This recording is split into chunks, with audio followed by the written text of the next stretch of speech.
agents are focused on themselves and not on the client service, that's where you have the problems, and that's where you get the reputation. And again, attorneys do it, right? It as an industry, those people who focus on themselves and not the consumer are the ones who give us a bad rap.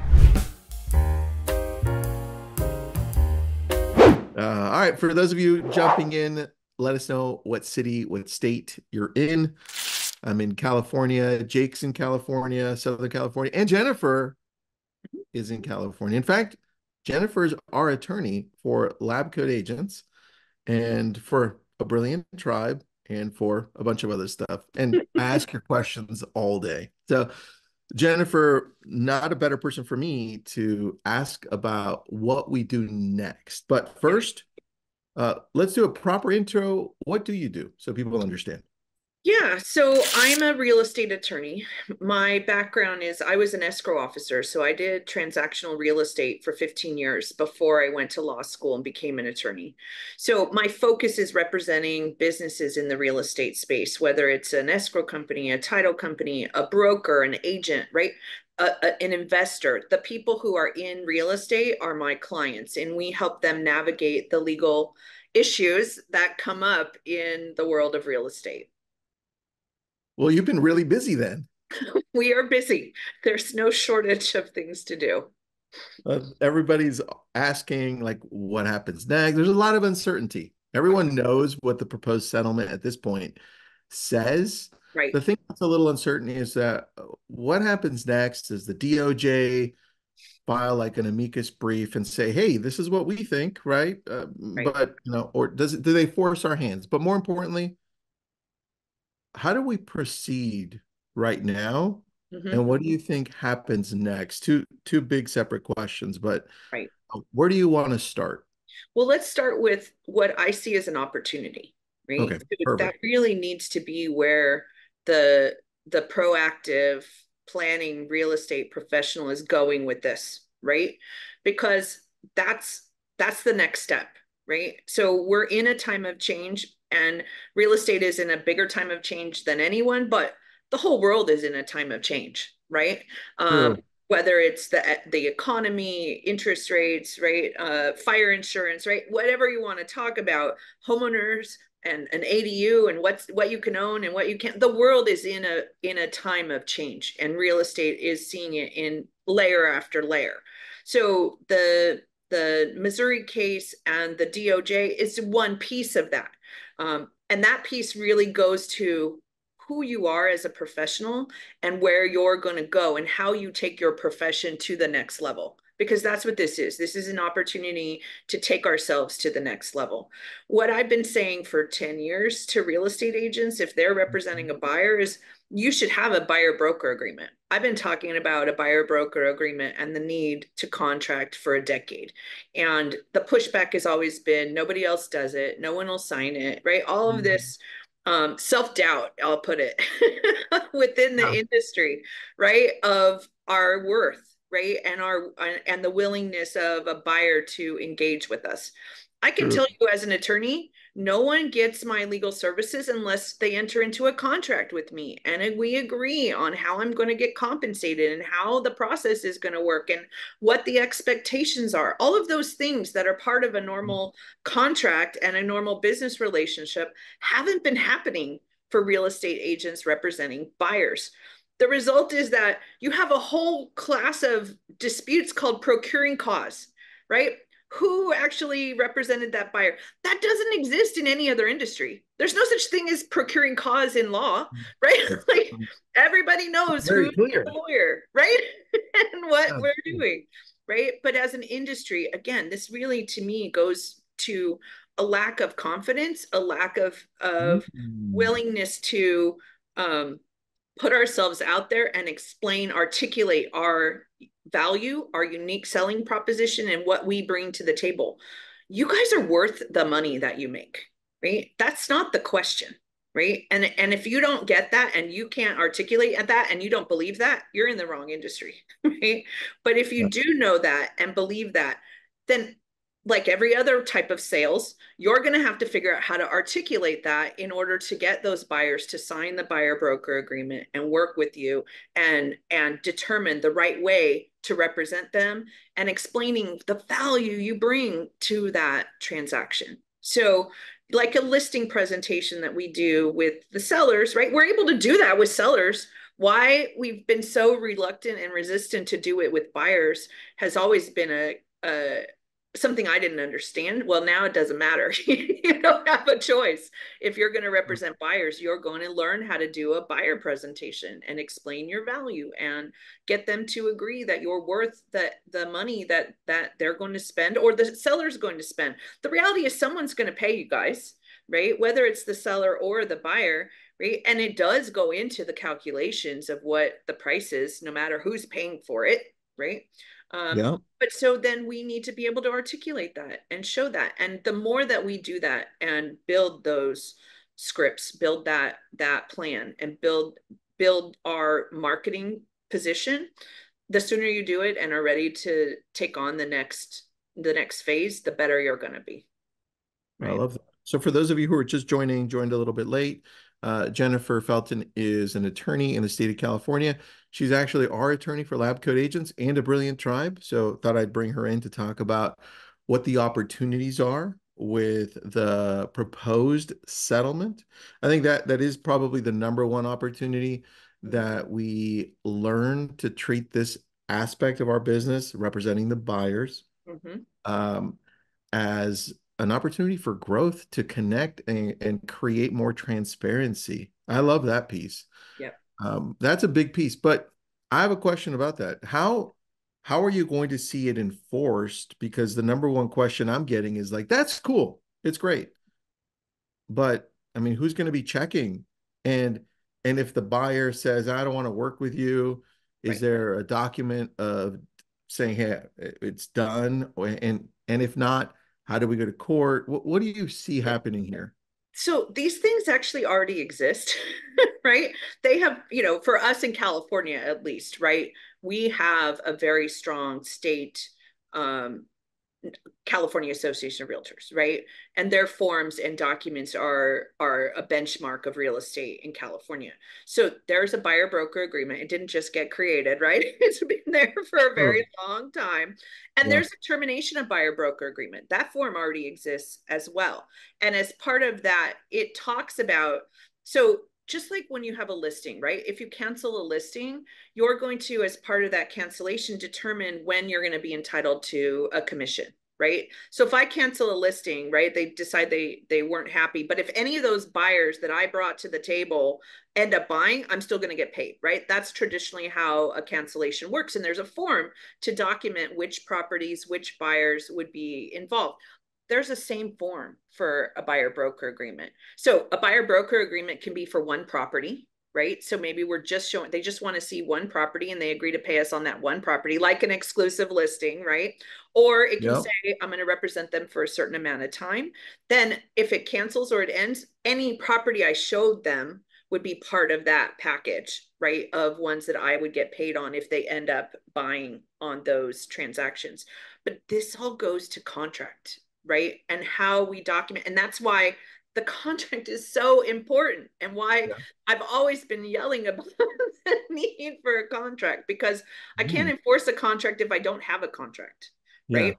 And commissions in California, at least, um, it requires a written contract to be enforceable, right? So Mm. in order to have, that's why listing agreements are such a big deal, Yeah. right?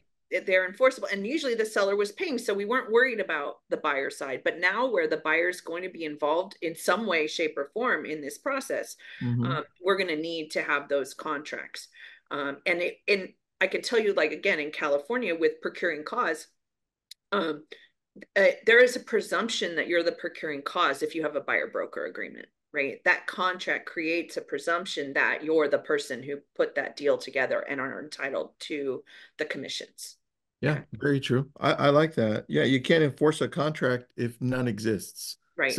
let's go back to the basics of that. I like that. So then as we move forward, I'm looking now, here are the conversations I'm having with Yes. uh, sellers and buyers, Right. they're bringing it up. At least in Southern California, I don't have to bring it up. Any conversation, they're bringing it up. Correct. And the conversations are like, so now we don't have to seller side, we don't have to pay the buyer's agent. Hmm. That's one.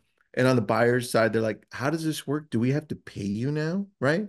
So there's a lot of ambiguity as to how this works Yep. from the consumer side.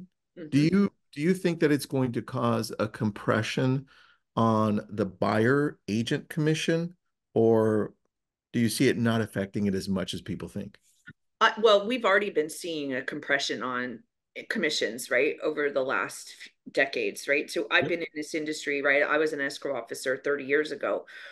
When I was doing escrow 30 years ago, it was 6%, right? Across the board. You didn't see a deal. It was very rare that we saw a deal that didn't have 6%. I haven't seen a 6% deal in the last 10 years, right? In Yep. Southern California, our average is significantly closer to 5% today, right? So there Yep. has already been a compression or a contraction in commissions. But when you think about prices and what's gone up with pricing, you're still making more, from dollar to dollar, though the percentage is going down, right? Yeah. So I do believe that the numbers will continue to go down. I think when this all shakes out in a few years, we'll be closer to 4%. I think that the Okay. average deal will end up in that range. And how that shakes out between the buyer and the seller, like it is now, right, is still, negotiated and deal by deal, right? But I think that's where we're going, at least in California, with pricing and competition and all the factors. Understanding, the brokerage model here has some real challenges, right? Because Yep. the brokerages have given the commissions to the agents, right? So, I mean, we're in a time of change, which is brokerage in general, of whether a brokerage can survive and how they survive and how they make money in a True. tightening commission market, right? Yeah. Again, when I was doing escrow 30 years ago, it was like 70-30. The agent got 70%, the brokerage got 30%. That was a traditional commission disbursement. I haven't True. seen a commission disbursement like that in 20 years either, That's a right? good point. Yeah, I guess that the compression on the brokerage side Oh, yeah, has also happened. it Interesting. is. And that's Uh, why they're selling ancillary services and pushing all the other, they have to, right? Because they're not making money on the commissions themselves, right? Interesting. All right. So let's say we do end up in California closer to uh, a Mhm. 4%-ish average. What do you think the opportunity is there as a real estate agent? What are we looking at? Right. Well, in my mind, the biggest thing is you need to run your business. Real estate agents are small business owners, right? So first of all, that needs to be your mindset that you're a small business owner, and then you need to Mhm. run your business like a business, right? So if I'm going to make 2% from the buyer on the transaction, I'm going to sit down with that buyer and I'm going to say, these are the services I'm going to provide for that 2%, right? And you document what you're going to do and how you're going to do it, and then you abide by that. So you don't let them. We deal with it in law too. If I do something flat fee, there's a concept of creep, right? Where I agreed to do one thing, and then they'll be like, oh, but I need this, and I need this, and I need this. Right? Yeah. And so I have to say, no, our contract said I was going to do these three things. I can do those other three things, but I get compensated for those other three things as well, It's right? true. Yeah. So that goes again, it goes into having a contract, having agreement, setting proper expectations, and then managing that. So if I agree to 2% and it means I agree to show you 10 properties, right? And that I will work 10 properties with you, right? And then when they're at the 50th property, you know, and we still haven't Yeah. made an offer, right? And, are we, those are like, we are going to see shifts, right? In how we do this and what we do, and building those. What are you worth? That's where this starts, right? What are you worth? And what is your time worth? You guys should calculate what your dollar average, what your hour is worth, right? And then how many hours are you going to spend on any given project? And then Hmm. you base your pricing based upon that, right? That's what I do, I right? like, So, understanding that and then putting the pieces in place to make that happen. This should be done on the listing side too, right? Not just on the buyer's side, right? You guys put a lot of time, money, and effort into a listing. Now, granted, recently most of them fly off the shelves because we don't have any inventory, but that's an unusual market, right? The, yeah. there's a lot that goes into listing and selling a property, time, effort, right? And resources. And so again, helping the consumer understand that, managing it on your end so that you're running a business. You can't make up for losses with volume. Right? No, no. And then you start losing that self-worth if you do it in Correct. volume, right? So Yes. I understand that. You made a good point there. Actually, I'd love for everyone listening in as you're thinking of what the opportunities are Mm-hmm. in this, is to outline, similar to what you said, it's like outline what it means to work with you. Like, Right. what are they getting? Because the moment people start asking for things outside of the scope, Mm-hmm. that's where you're going to have to say, well, hold on a second. How much time does that equate outside of Right. my scope? Right. And is it something that I'm willing to do Mm-hmm. because now my value has gone down? Right. So I think, Jennifer, I think you're right on that. And I also think that over the next, it's going to be a while. So I agree with you. Over the next 2 years or a little bit longer, we're going to see what becomes normal. And Correct. I don't know that we know what that looks like yet, right? So Well, I would say when we it don't know what that looks like. And, part of, we all kind of have, the Missouri case has a proposed settlement. And though most of us are kind of not necessarily happy with where that went, we kind of at least have baselines. We know yeah. what's coming. The problem is that last week, the Department of Justice case got reopened, right? So understanding that this all started with the government action, not with private lawsuits, right? The Department of Justice sued the National Association of Realtors and went after them relative to certain practices, right? Those ideas got into the heads of class action lawyers, which created the Missouri case and others, and now has resulted in that settlement. Um, but that DOJ case is now back in play. And whether the DOJ will get involved in the Missouri case or not, I actually don't think they will, honestly. But it doesn't mean that more things don't change, right? So understand there are 4 changes that were implemented by NAR as a result of the DOJ settlement. Now there's potentially 2 core changes as a result of the Missouri settlement, right? Well, what comes next is probably some more changes because of DOJ, right? So I think that we're still going to see more shifting, So right? what are those, what do you think are those changes that are on the table from what you're seeing? It's still way too early to know. The DOJ had issued a subpoena to request information from NAR, which is what we've been fighting over. So now that subpoena is back on the table, which means NAR has to respond. A subpoena is a request for information. NAR has to provide that information to the DOJ, and then DOJ has to analyze it and then come back with this is what we want. I do think that the things with the Missouri settlement will go to some of the concerns with the DOJ, but I don't. Mhm. Again, my crystal ball isn't that clear on where we're going, but I do think, as an industry, the ideas of transparency and clear communication and helping our consumers understand the costs and pieces to the puzzle of their transaction are all going to be on the table as things that need to be dealt with. I mean, I don't agree with the DOJ or the Missouri case as far as what happened and how they've played out. It wouldn't have been how I would have done it if I were the judge, but the baseline concepts of us as a real estate industry not doing a good enough job of articulating and giving people clear communication about our compensation is real, right? We haven't done a good job with that. And shifting Sure. that, the sooner you're doing that, the better you're going to be to mitigate risks of lawsuits and building the better relationships with your clients, right? When you look at public opinion polls of like professionals and how consumers rate professionals, you want to know who's at the bottom of the list? Who? Used car salesmen, attorneys, and realtors. all three of us as professionals are at the very bottom of consumer confidence and belief in us as professionals. We Mm, have created those perceptions as an industry, not you or me individually, but as an industry. And as industries, we have to dig ourselves out of those holes, right? And true.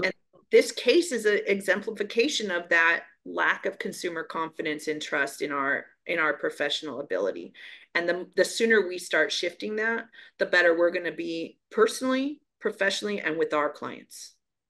Yeah, very true, very true. Stacy says she disagrees. You get what you pay for. She does really well, Stacy. I agree with you.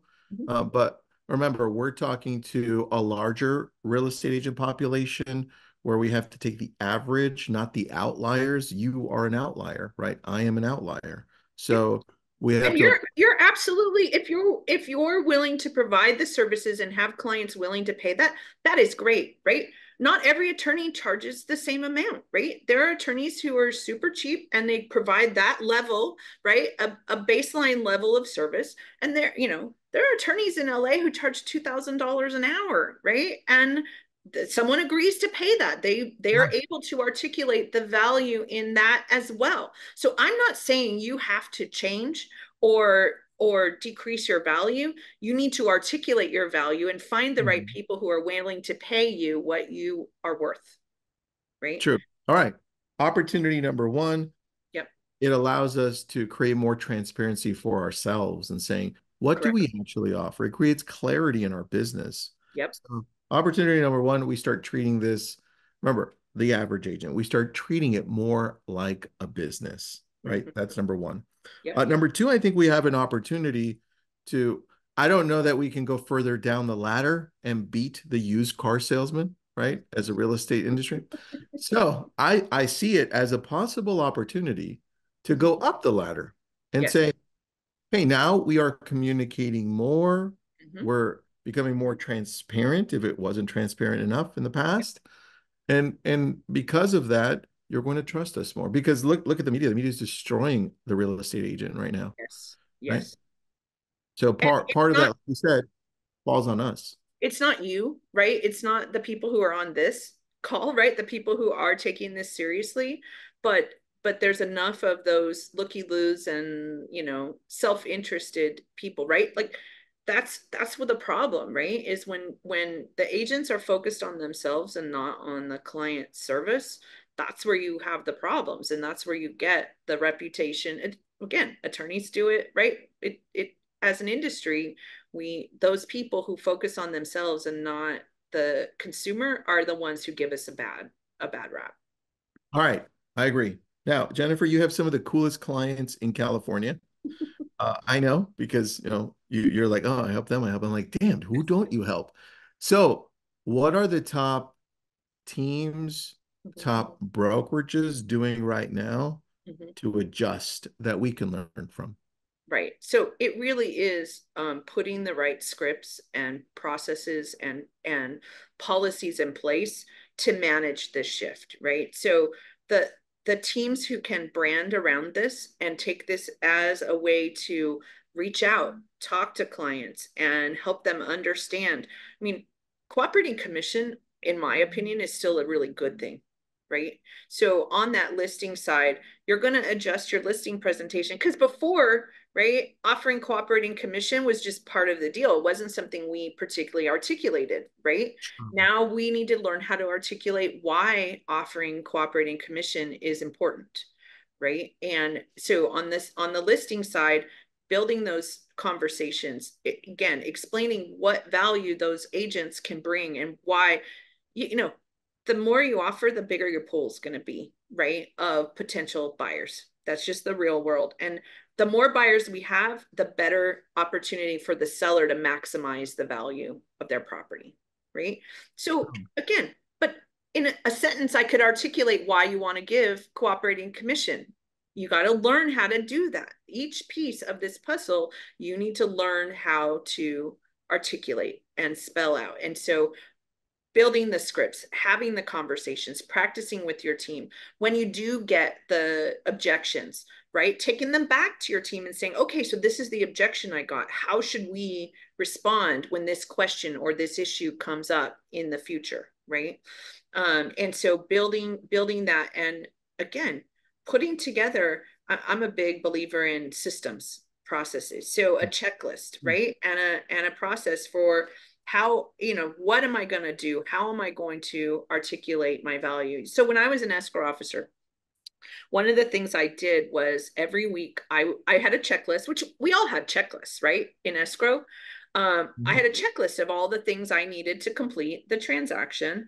And, again, this was 30 years ago. Every week on Friday, I would fax the checklist to the real estate agents, right? So the real estate agents would have an update of what I had and what I still needed on any given transaction, right?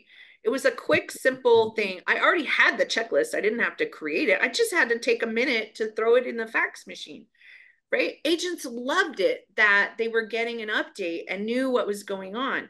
So your process should include a daily or a weekly or whatever the cadence of accountability is with your client as to what you're doing for them, right? So that they, instead of, how often do I hear, oh, I have this agent, but he's not doing anything, or she's not, All the time.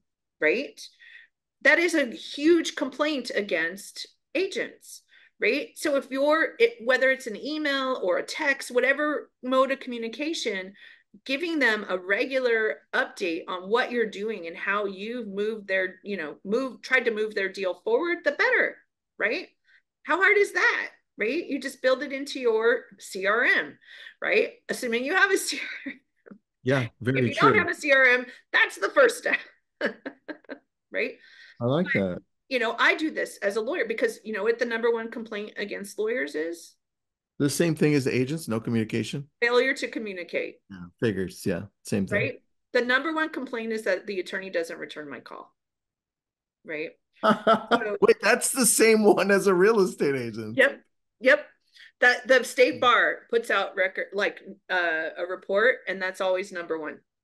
So return calls, you know, and again, that's a reactive, right? Not returning a call is a failure to react, but to run a business, you should be being proactive, right?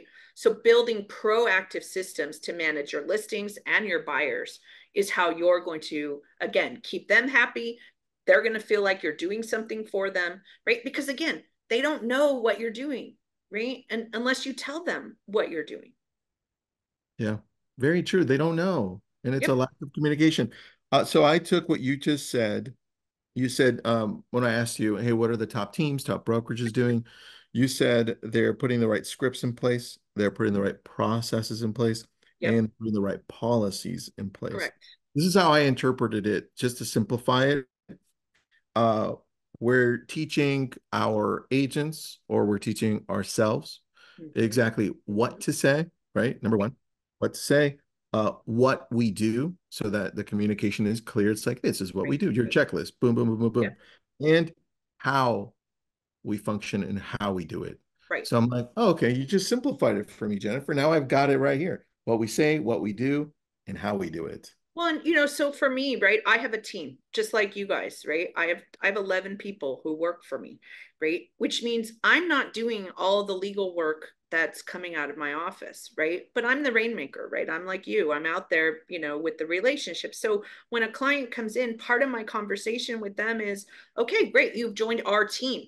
And this person on the team does this, and this person on the team does this, and this person on the team does this, so that not everybody is asking me, where's my stuff, right? And who's working, Yes, right? all the So, time. right. So you build these teams and you help the clients know who on the team is the point person for whatever it is. And you build those relationships. You give them the point and let them take it and manage that. And then you just supervise for when an issue comes up so that you can mitigate and resolve whatever comes up. You should not, if you're running a team, you should not be out there showing properties in most cases, right? You should not be, looking at the TC's checklist of whether everything's ready to go for us. That's not your job. That's not the highest and best use of your time and energy.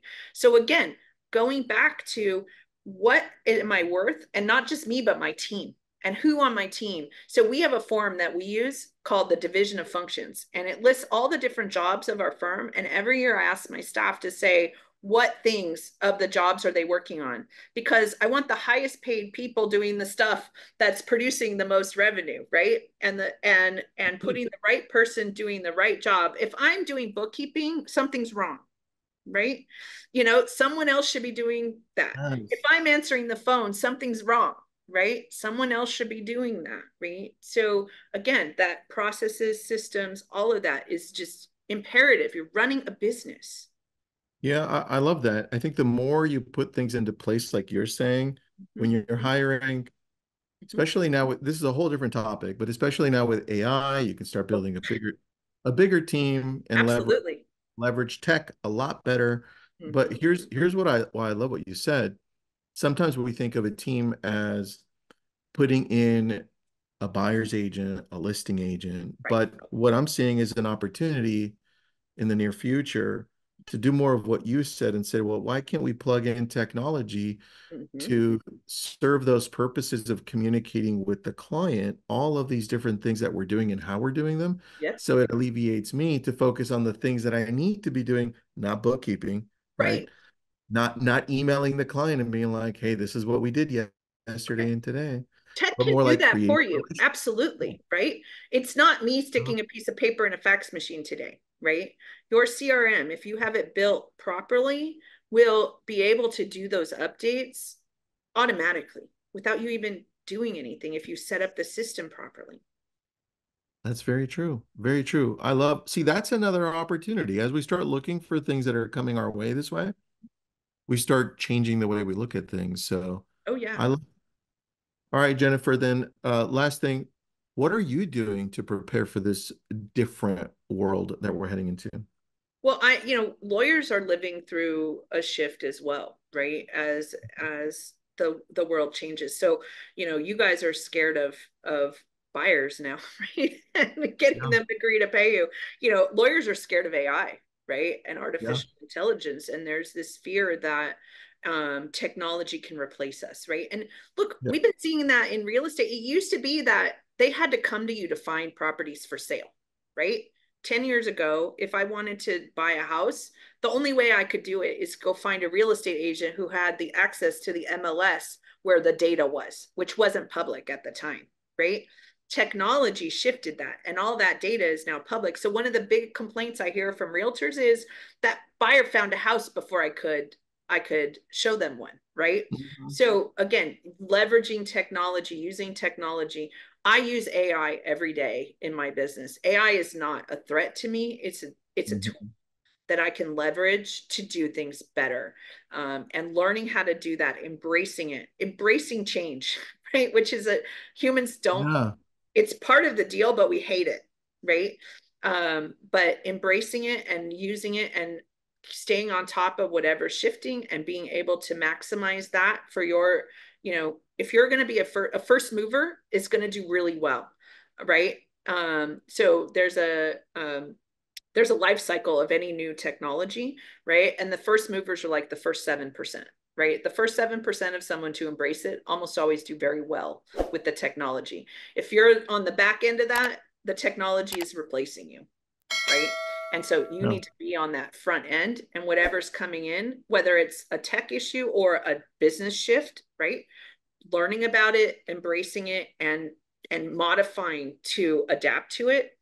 That's what I'm doing, right? So, Oh, well, yep, listen, that's what we're doing too, which I love. And that's why I wanted to talk to you. yeah. So I outlined some things which I love.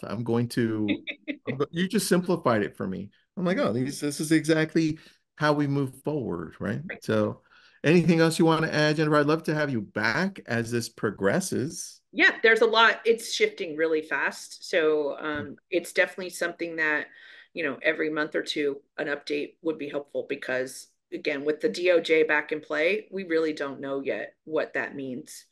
True, true. So, And let's and just keep an eye on it. and the more that we're working on and building these systems, the better. True. Very true. Systems, processes, policies, and how to say and how to articulate the changes that are happening to the consumer. Correct. I like it. Exactly. Jennifer, thank you so much. How do people reach you if they have questions for you? So the easiest way to find me is my website for our firm. Our firm is called RELAW, RELAW, and then the letters APC.com. And I'm on Facebook, LinkedIn and YouTube, all under Jennifer Felten Esquire. So you can find me on any of those channels. Perfect. It's RELAW, APC. APC.com. All right, put the link there. There Perfect. it is. I have it. Thank you, everybody, for joining us. This was a good one. I loved it. I learned some things. Jennifer, thanks for doing this. Thanks, Tristan. Good to see you. Nice to see you too.